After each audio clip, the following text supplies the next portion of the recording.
Hey guys, मैं हूं सचिन निगम और आज के इस वीडियो में हम बात करने वाले हैं अवेंजर्स डूम्सडे की एक थ्योरी के बारे में। और ये जो थ्योरी है ना, ये हमारी थंडरबोल्ट स्लैश न्यू अवेंजर्स से रिलेटेड है। आई होप कि तुमने थंडरबोल्ट्स मूवी देख ली होगी और उसका जो पोस्ट क्रेडिट सीन है उसके अंदर हमें पता चलता है कि जो फैंटास्टिक फोर है वो अब 616 यूनिवर्स के अंदर आ रहे हैं। तो थ्योरी ये कहती है कि इस शिप पे फैंटास्टिक फोर के साथ में डॉक्टर डूम भी है और मैं एक्सप्लेन करूंगा इस पूरी थ्योरी को। पहले मैं ये बता दूं कि ये थ्योरी किसी और की नहीं है, मैंने खुद ही सोची है। जब हम ज़्यादा सोचते हैं तो दिमाग में थ्योरीज नई नई आती हैं और आपको पता है मैं थ्योरीज पर बहुत ही डीप रिसर्च करता हूँ। तो ये थ्योरी मेरी ये कहती है कि इस शिप में डॉक्टर डूम भी है, लेकिन कैसे, कब, कहाँ, सब कुछ अभी बताता हूँ इस थ्योरी के अंदर। ओके, हे गाइस, मैं हूं सचिन निगम, लेट्स बिगिन दिस वीडियो। अब सबसे बड़ी बात यह है, यहाँ पर हमें पता चलता है थंडरबोल्ट्स मूवी के एंड में कि जो अवेंजर्स टावर है उसके अंदर सारे के सारे न्यू अवेंजर्स बैठे हैं और उनको एक मल्टीवर्सल सिग्नल मिलता है और उनका जो कंप्यूटर है वो ये बताता है कि मल्टीवर्सल एक ब्रीच हुई है और एक शिप जो है वो एंट्री यहाँ पे ले रही है। अब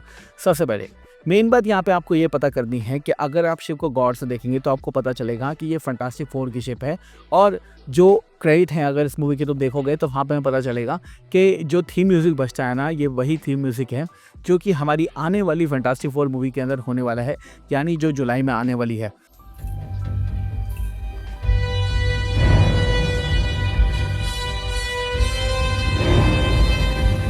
तो ये बात तो कंफर्म है कि इसके अंदर आपको फैंटास्टिक फोर की टीम देखने को मिलेगी। लेकिन मेरा सवाल सोचने के बाद ये आया है कि फैंटास्टिक फोर का जो यूनिवर्स है, चाहे वो ख़त्म हो गया हो, चाहे वो फैंटास्टिक फोर को छोड़कर आ रहे हो हमारे यूनिवर्स में, लेकिन 616 यूनिवर्स, माउस बैंड का यूनिवर्स या फिर अर्थ 199999, इसके बारे में जानकारी जो है वो फैंटास्टिक फोर को किसने दी है। और यहाँ पर मैं अपनी थ्योरी रखना चाहता हूँ। मुझे लगता है कि ये जो जानकारी है ये दी है रॉबर्ट डाउनी जूनियर के डॉक्टर डूम ने। चलो इसको एलैबोरेट करते हैं। अब ये बात तो तुम्हें ऑलरेडी पता है कि जो फैंटास्टिक फोर का रीड रिचर्ड्स है और जो डॉक्टर डूम है, उनकी जो कहानी है वो बहुत पुरानी है और साथ में वो कॉलेज भी गए थे, साथ में दोनों की दुश्मनी भी हुई थी और वो एक दूसरे के राइवल हैं, साथ साथ दोस्त भी हैं। तो अभी हमें ये बात पता है कि अवेंजर्स डूम्सडे के अंदर ना जो रॉबर्ट डाउनी जूनियर कैरेक्टर है डॉक्टर डूम यानी कि विक्टर वॉन डूम, वो अवेंजर्स को पहले ये बताएगा कि मैं हूँ,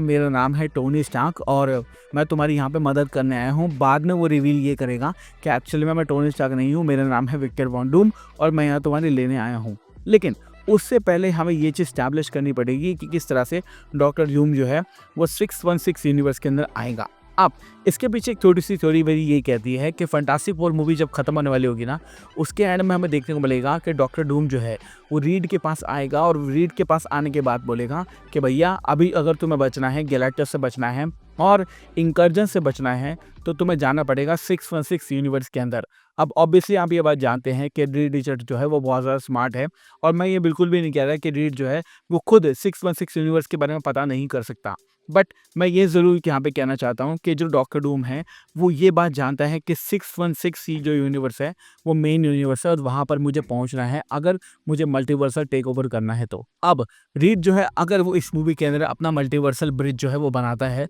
तब वो डिफरेंट यूनिवर्स के अंदर देख पाएगा और वो 616 के अंदर भी देख पाएगा। बट एक्चुअली में अगर उसको ये बात समझनी है कि मुझे किस यूनिवर्स में जाने की ज़रूरत है, तो उसको किसी और की सलाह लेनी पड़ेगी और वहाँ पर आता है रॉबर्ट डाउनी जूनियर का डॉक्टर डूम। ऐसा बेसिकली आप ये समझो कि मूवी के एंड में, अब ये थ्योरी है, थ्योरी की तरह लेना, मूवी के एंड में ऐसा हो सकता है कि डॉक्टर डूम जो है वो रीड को आकर बोले कि अगर तुम्हें अपनी अर्थ जो इंकर्जन हो रहे हैं तुम्हारी अर्थ पर, उससे बचना है या फिर गैलेक्टस से बचना है, तो मेरी बात मानो और 616 पे चलो। और वहाँ पर जाकर हमें पता चलेगा, क्योंकि थंडरबोल्ट्स की पोस्ट क्रेडिट सीन हमने ऑलरेडी देख लिया है कि जो फैंटास्टिक फोर की शिप है वो यहाँ पे आ रही है। पहली बात, अब यहाँ पे तुम्हें ये चीज़ इमेजिन करनी है कि ये जो पार्ट है ये 14 मंथ्स बाद हो रहा है, यानी थंडरबोल्ट्स की जो टीम है वो 14 महीने से ऑलरेडी एक्टिव है। न्यू अवेंजर्स की जो टीम है वो 14 महीने से ऑलरेडी एक्टिव है और उसके बाद हमें ये चीज़ देखने को मिलती है। इसका मतलब ये है कि ये जो सीन है ये ऑलरेडी फ्यूचर के अंदर सेट है। दूसरी बात, ये रूसो ब्रदर्स ने ये बात ऑलरेडी कंफर्म कर दी है कि ये जो सीन है ये उन्होंने डायरेक्ट किया है, यानी ये जो सीन है ये एक्चुअली में अवेंजर्स डूम्सडे का पार्ट है। और हम ये बात ऑलरेडी जानते हैं और हमने पुरानी वीडियो के अंदर बात की है कि किस तरह से डॉक्टर डूम का जो सेटअप है वो बिल्कुल भी नहीं हुआ है। और ये बात भी हम जानते हैं कि लीक में हमें पता चला है कि डॉक्टर डूम जो है वो पहले अपने आप को as a Tony Stark present करेगा और टोनी स्टार्क जो कहेगा वो 616 के सारे बंदे मानने वाले हैं। अब अवेंजर एंड गेम के अंदर आपको पता है कि टोनी एक ऐसा बंदा था जिसने अपने आप को सेक्रीफाइस किया, थानोस के आगे स्नैप की और पूरी जो उसकी आर्मी थी उसको लेकर बैठा। अब अगर टोनी स्टार्क किसी और यूनिवर्स से आता है तो सारे के सारे जो अवेंजर अवेंजर्स है, चाहे वो अवेंजर्स हो, चाहे वो फैंटास्टिक फोर हो, चाहे वो कोई भी हो,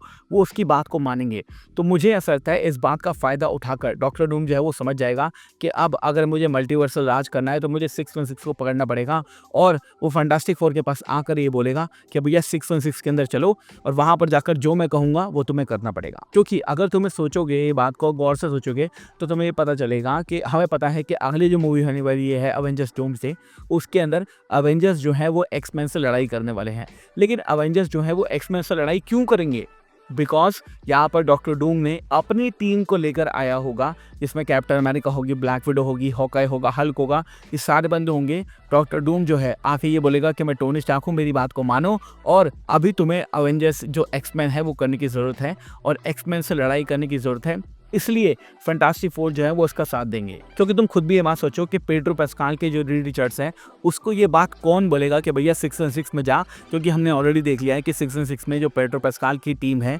फैंटास्टिक फोर है, वो आ रहे हैं।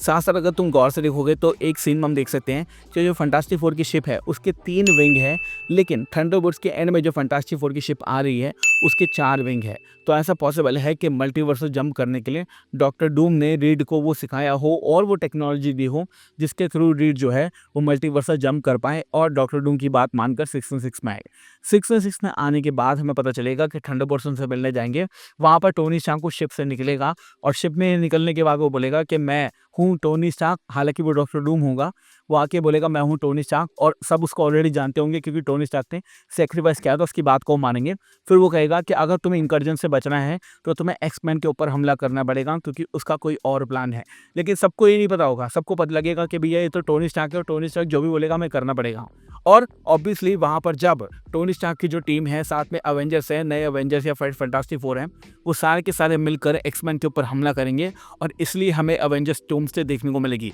बाद में ये चीज़ रिवील होगी कि Tony Stark actually Tony Stark नहीं है, वो विक्टर वॉन डूम है, यही उसका प्लान था। तो सोचो कितना बढ़िया ये लगेगा अगर एक्चुअली में ऐसा होता है तो। अब जैसे कि मैंने शुरू में कहा कि ये थ्योरी है और मैं ज़्यादा ही सोच रहा हूँ कुछ इस बारे में, बट मुझे लगता है कि कहीं ना कहीं अगर फैंटास्टिक फोर के अंदर डॉक्टर डूम को दिखाते हैं, जो कि उनको दिखाना ही पड़ेगा क्योंकि डॉक्टर डूम का लिटरली कोई सेटअप है ही नहीं, तो डॉक्टर डूम अगर इस तरह की चाल चलेगा जहाँ पर वो सारे एवेंजर्स अपने साथ लेकर आएगा और बोलेगा कि भैया मेरी बात मानो, तो कितना बढ़िया लगेगा। तो हाँ, इन दी एंड ऐसा हो सकता है कि इस फैंटास्टिक फोर की शिप में फैंटास्टिक फोर तो हो ही, साथ साथ इसके अंदर सारे के सारे एवेंजर हों, और जो सारे के सारे एवेंजर अगर नहीं भी होते हैं, पुराने वाले की बात कर रहा हूँ मैं, जो डॉक्टर डूम की टीम है, अगर वो भी नहीं होते हैं तो डॉक्टर डूम तो होगा ही होगा इसके अंदर, और वो बोलेगा कि भैया जो मैं बोलूँगा तो मानो, और सब लोग उसकी बात मानेंगे क्योंकि वो टोनी स्टार्क की शक्ल लेकर आएगा, जो कि इस मूवी का एक बड़ा प्लॉट पॉइंट होने वाला है। अब अगेन ये एक थ्योरी है, इसको थ्योरी की तरह लेना, लेकिन मुझे कमेंट सेक्शन में ज़रूर बताना कि ये थ्योरी तुम्हें कैसे लगी। क्या तुम्हें एक्चुअली में ऐसा लगता है कि ऐसा होने वाला है? और मैं पहले ही बता दूं,